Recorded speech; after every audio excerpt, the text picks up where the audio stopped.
পরশুদিন যে চাউমিনটা বানিয়েছিলাম সেটা একটু ফ্রিজে ছিল, তো আজকে ওটাই গরম করে ব্রেকফাস্ট করে নিলাম। আর তোমরা তো জানোই যে মিশো থেকে অনেকগুলো কাঁচের চুড়ি অর্ডার করেছি একটা ব্যাঙ্গেলস হল বানাবো বলে।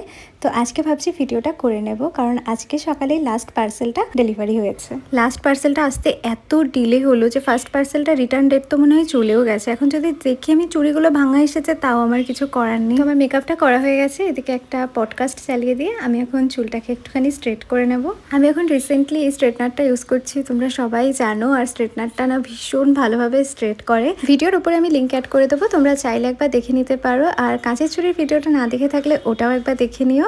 আর লিঙ্কসগুলো আমার কমিউনিটি পোস্টে শেয়ার করা আছে। তো আমার শ্যুট হয়ে গেছে, আর এখন তো ঘরের অবস্থা এইটা, কারণ সব কিছু আমি এখনই বসে আনবক্স করেছি।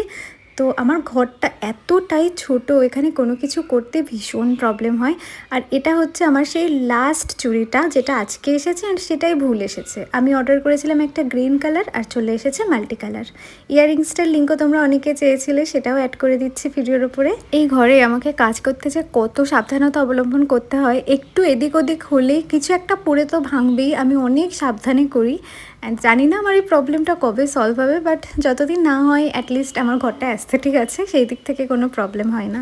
আর শ্যুট করার সাথে সাথেই আমাকে সব গুছিয়ে ফেলতে হয়, কারণ না হলে একটুও হাঁটাচলা করার জায়গা থাকে না।